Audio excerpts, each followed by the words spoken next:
Buenas noches, bienvenidos a La Esencia aquí en Mega TV.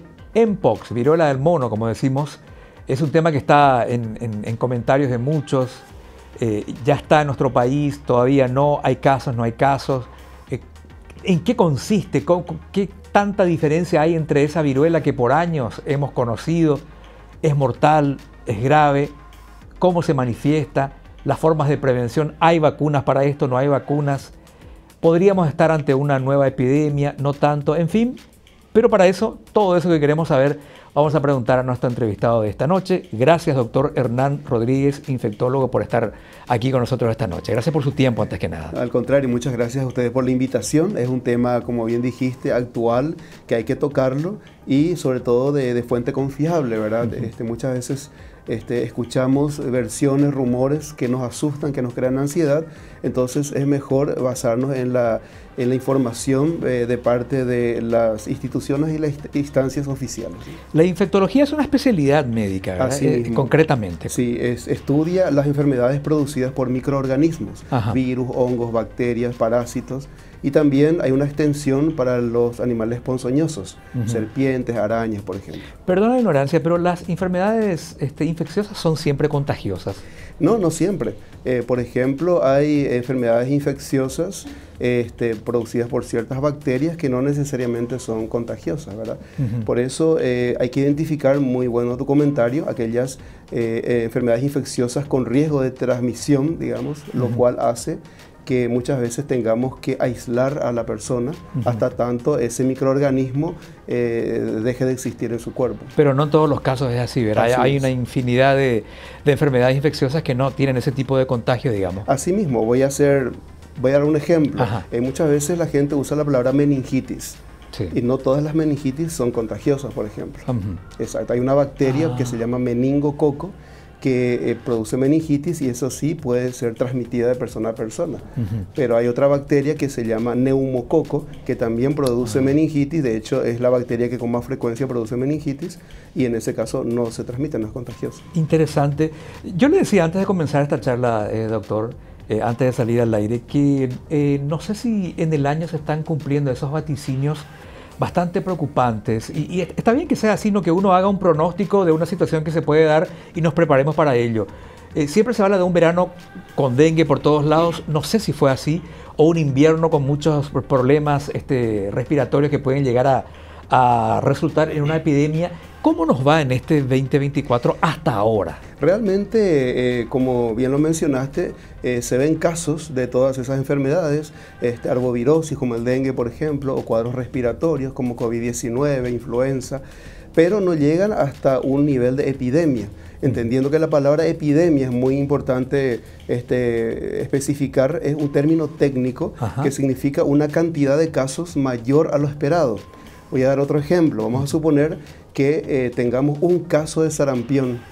Ya sería considerada epidemia. ¿Por qué? Porque la cantidad de casos esperados de sarampión en Paraguay es 0. A ese nivel estamos. ¿Un caso ya podría ser epidemia? No, de hecho, porque supera la expectativa. La expectativa para el sarampión, por ejemplo, o para la fiebre amarilla es 0, que no haya casos. Y en el caso de otras enfermedades así, digamos, cíclicas, como, qué sé yo, el COVID ya es una especie de enfermedad cíclica.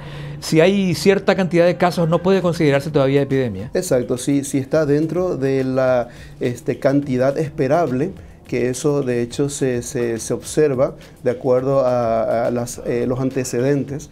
Por ejemplo, tener algunos casos de dengue, algunos casos de influenza, son esperables, ¿verdad? Hasta cierto número. Entonces eso está establecido generalmente por el Ministerio de Salud a través de su Dirección General de Vigilancia de la Salud. Y sí, continúe, lo escucho. No, y eso, que justamente eso es lo que es muy importante siempre observar, estar actualizado para estar alerta, porque digamos, este tipo de enfermedades, cuando va en aumento, se detecta a través de las notificaciones. A eso se le llama vigilancia de la salud. Esas notificaciones las hacen los profesionales sanitarios, por ejemplo, los médicos, los bioquímicos, etcétera, que al detectar, digamos, alguna enfermedad de notificación obligatoria, procede a hacer justamente eso, ¿verdad? A reportar. Entonces, eso hace que se establezcan, digamos, las intervenciones correspondientes para evitar que se disperse en la comunidad. No es lo mismo una epidemia en Paraguay que en Argentina, por ejemplo. Me refiero desde qué momento empieza a considerarse una epidemia. Somos 6 millones de habitantes y los argentinos son no sé cuánto, 45 más de millones de habitantes. Sí. Depende de eso, doctor. Hay un cálculo proporcional, cantidad de habitantes y mínimo de epidemias, por ejemplo. Sí, no, en realidad, como digo, cada país tiene sus niveles de casos esperables. Por ejemplo, citando Brasil, Brasil es un país bastante grande y generalmente ellos dividen por regiones, ¿verdad? Por el tamaño de ese país. Pero en Brasil se suele ver casos de fiebre amarilla, por ejemplo. Entonces, tener un nivel de fiebre amarilla, digamos, anual o digamos por temporada, muchas veces no deja de ser normal o esperable. Sin embargo, Paraguay hace años que no tiene fiebre amarilla, ¿verdad? Entonces, gracias a la vacunación, entre paréntesis, bueno, entonces un caso ya representaría un motivo de considerar epidemia, pero repito, el término es un término técnico, ¿verdad? Ajá, cuando hay más casos de lo esperado. Hablando de términos técnicos, ¿qué significa Mpox? Bueno, Mpox viene de la palabra M de monkey y pox de viruela, son palabras en inglés y como en inglés la M se pronuncia M, ¿verdad? Entonces es Mpox. Resulta que la Organización Mundial de la Salud cambió el término, ya no se utiliza el término viruela del mono o viruela del simio por una cuestión, digamos, de respeto y a ciertas poblaciones que se ven ofendidas, ¿verdad? Ustedes saben, ¿verdad?, que hay veces en que la palabra mono se usa en forma despectiva para cierto tipo de poblaciones. Entonces, para evitar eso, ¿verdad?, se cambió el nombre, fue un consenso internacional con varias sugerencias y quedó en Mpox o Mpox. Claro, resulta un poco difícil, ¿no? Porque en la población, en la prensa, en los medios, ya lo de la viruela del mono como que se instaló y seguramente la gente seguirá llamando así, pero claro, lo correcto sería decir Mpox. Así mismo, pero de hecho es conocido como viruela del mono. Si me permitís rápidamente, voy a relatar por qué se llama así, ¿verdad? Porque en el año 1958, unos monos que fueron llevados del África a Copenhague, Dinamarca, para la fabricación de una vacuna, la vacuna contra la polio en aquel entonces. Bueno, esos monos fueron encontrados que tenían una enfermedad. Al aislar, digamos, de ellos un virus nuevo que no se conocía, se lo denominó viruela del mono por ese motivo. Pasa que años después se vio también el mismo virus en algunos animales zoológicos de Estados Unidos, como por ejemplo antílopes, gorilas, búfalos, etc. Y en 1970 se observa por primera vez un caso en humanos, un niño de 9 años, en aquel entonces se llamaba Zaire el país, hoy en día es República Democrática del Congo, en el centro del África. Y bueno, a partir del año 2017 empiezan a aumentar los casos en esa región del centro de África y hacia el occidente. Entonces, si uno mira el mapa del África, nos centramos en el centro, ¿verdad? Y hacia el este, hacia la izquierda. Esa es la zona, como se llama, endémica. Es decir, que a partir de hace unos años atrás está teniéndose habitualmente esta enfermedad. ¿Cómo se da esto de que una enfermedad que se consideraba de un animal después pueda afectar a un humano? ¿Muta, cambia, se adapta? ¿Qué pasa ahí adentro, doctor? Así mismo. Bueno, las enfermedades producidas por microorganismos que pasan de los animales al ser humano se lo llama zoonosis. Y efectivamente, lo que mencionaste, la mutación es un fenómeno natural en todo ser vivo. Los humanos también sufrimos mutaciones y bueno, todo ser vivo, y entre ellos los virus también. La mutación es un cambio en el material genético que produce a su vez un cambio en la estructura del virus en este caso. Y ese cambio en la estructura del virus hace, por ejemplo, que cambie sus características. En este caso pueden ser más agresivos, menos agresivos, pueden ser más contagiosos, menos contagiosos, o puede hacer que pase de una afectación de una especie a otra especie. Ya tuvimos la experiencia del coronavirus, claro, por ejemplo, ¿verdad? Bueno, y es más o menos lo mismo. Entonces, es un fenómeno natural que suele ocurrir cada tanto. Por lo general, hay ciertos virus que tienen esa característica de mutar con una frecuencia mayor, por decirlo así, lo que hace que cambien sus patrones de conducta, entre comillas. Claro, pero la mutación no termina cuando el huésped animal después pasa a ser huésped humano, sino que después de humano a humano puede ir cambiando de vuelta y todo eso implica un nuevo estudio, un nuevo tratamiento. Es así de complejo. Así de complejo es. Y es, digamos, la situación, es el mundo en el cual vivimos, como se suele decir. Claro. Tenemos que manejar esas posibilidades y sobre todo lo que hemos aprendido a lo largo de tantos años es de identificar esa situación para poder establecer estrategias y evitar la dispersión en caso de que se traten de microorganismos agresivos. Ahora, si en unas breves líneas se tuviera que definir al mpox, ¿qué tipo de enfermedad es y cómo ataca? Bien, bueno, es un virus que una vez ingresado al cuerpo produce inicialmente unos síntomas generales, fiebre, dolor de cabeza, dolores musculares y un aumento del tamaño de los ganglios, que son como bolitas que tenemos en varias partes del cuerpo, el cuello, las axilas, las ingles. A veces cuando crece en la ingle, en guaraní le conocemos como cuarto oraí, por ejemplo. Bueno, ese es el ganglio que crece. Bueno, entonces eso ocurre en los primeros días, generalmente los primeros 5 días. Posteriormente aparecen ya las lesiones en la piel, que originalmente son como manchitas rojizas, luego se sobrelevan, luego forman vesículas, que comúnmente la conocemos como ampollitas. Esas ampollitas tienen un contenido líquido transparente que después de unos días se vuelve espeso, purulento, luego se rompe, se abre y al cabo de unos días se forman costras que finalmente se caen y al caerse la última costra se considera que el cuadro se curó, por decirlo así. Todo ese proceso dura aproximadamente entre 2 a 4 semanas. Y es importante entender que la letalidad, o sea, la capacidad de complicarse y producir muerte, se ve en un porcentaje variable.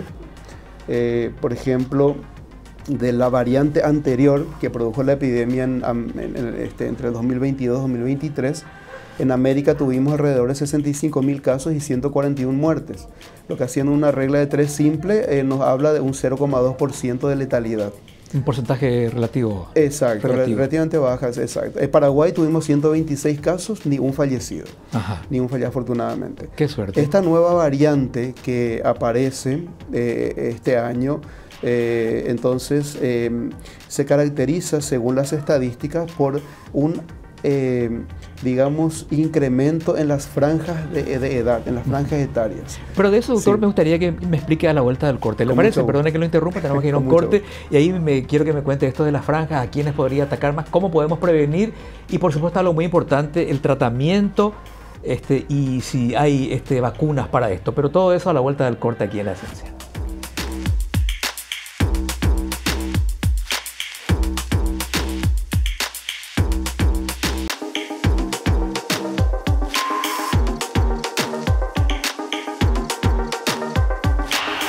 Seguimos charlando con el doctor Hernán Rodríguez, infectólogo, acerca de varias cosas. Creo que en la primera parte hablamos de generalidades que tienen que ver con las enfermedades infecciosas y cómo encararlas, ¿no?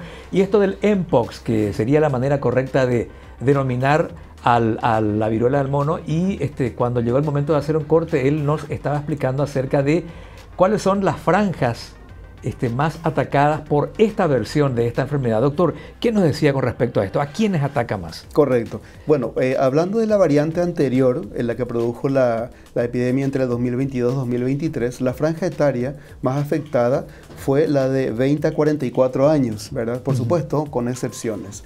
Pero lo que se está viendo con esta nueva variante que está produciendo la epidemia en el África especialmente, y especialmente en la República Democrática del Congo, es que la afectación se ve también en niños, en chicos menores de 15 años, en un gran porcentaje.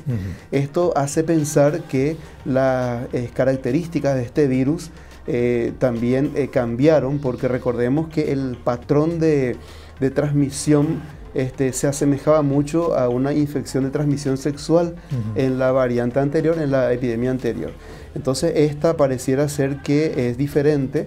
Entonces eso es lo que puso en alerta Tal es así que la Organización Mundial de la Salud emitió una alerta sanitaria el 8 de agosto y el 14 de agosto ya una emergencia de salud pública de interés internacional.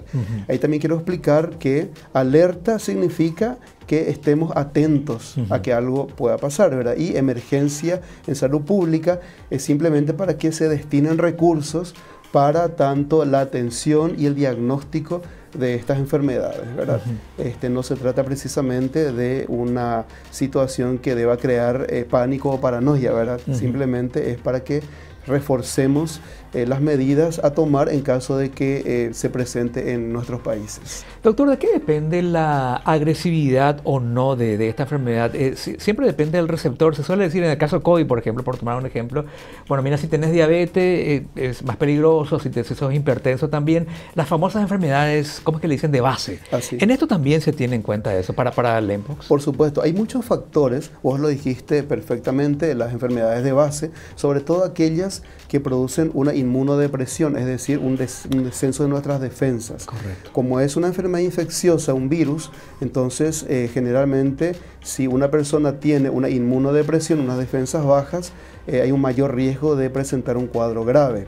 En ese caso, ya que esta franja etaria en los niños, sobre todo se está viendo en el África con esta nueva variante, entonces, bueno, consideramos que probablemente sea un grupo, una población vulnerable, porque sabemos que los niños, y sobre todo los más pequeños, no suelen tener su sistema inmune plenamente desarrollado. El otro aspecto también son los cuidados generales. Si bien hay estudios acerca de un antiviral que se llama Tecovirimat, ¿verdad? Es un trabalengua, ¿verdad? No está disponible en todo el mundo, solamente algunos países lo tienen y digamos su eficacia también se está evaluando. No obstante, el principal manejo de una persona con esta enfermedad, con el mpox, es un manejo general, es decir, calmar la fiebre, los dolores. Si las lesiones generan picazón, ¿verdad? Algunas cremitas especiales, ¿verdad? Que el médico puede indicar. Y por supuesto, si es que hay una sobreinfección de las lesiones, por ejemplo, bacteriana, agregado de antibióticos, etc. ¿verdad? Entonces, también hay criterios de internación y criterios de manejo ambulatorio. Por eso es muy importante regirse por las recomendaciones que son emitidas por el Ministerio de Salud, sobre todo en la identificación de casos y en el manejo de cada cuadro.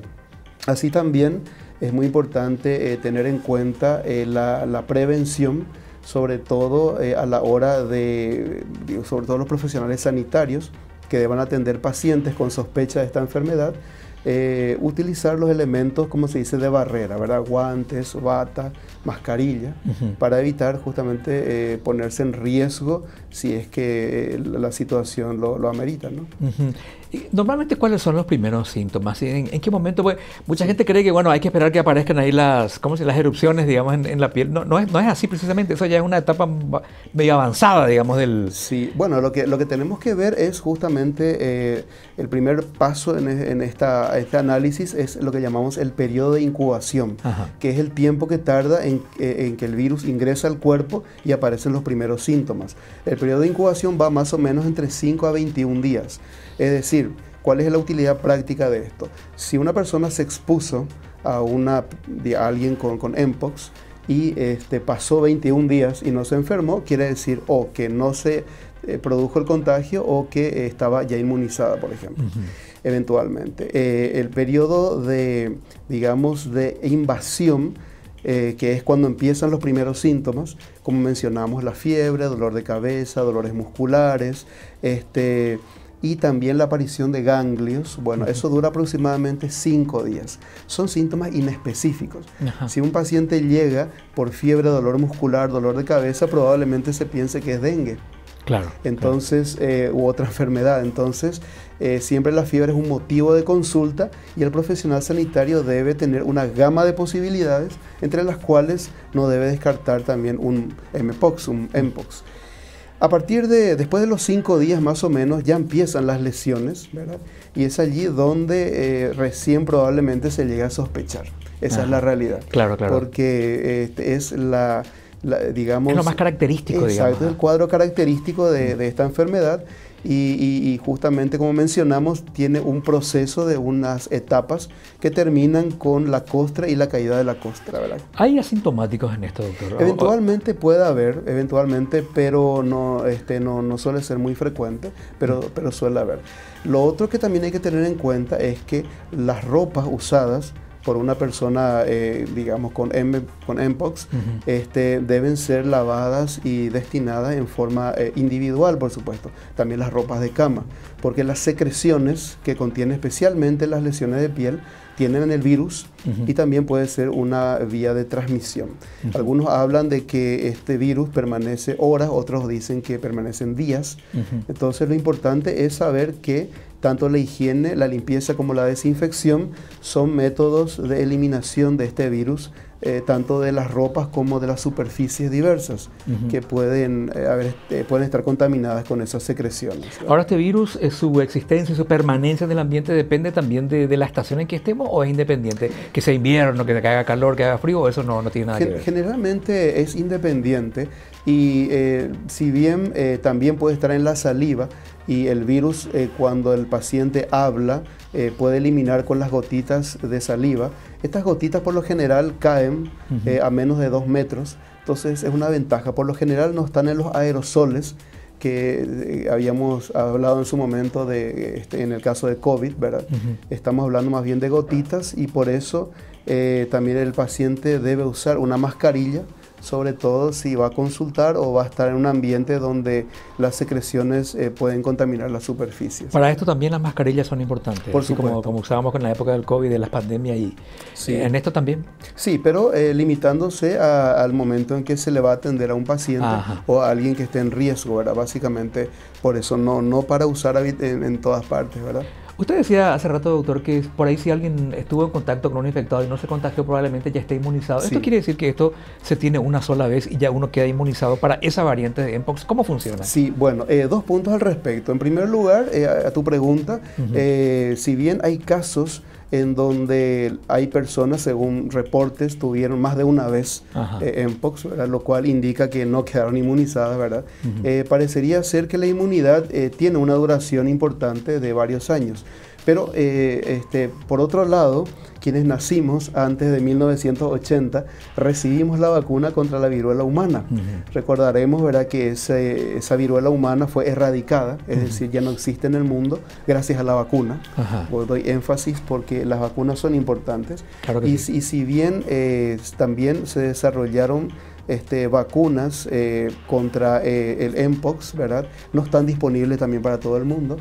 Solamente algunos países la tienen y otra vez en los países donde está disponible no se indica para toda la población, sino para ciertos grupos de riesgo o ciertas situaciones especiales donde pueden generarse cuadros graves. Doctor, hablando de vacunas, ¿eso quiere decir que no vamos a tener introducidas las vacunas a nuestro programa para Mpox en particular?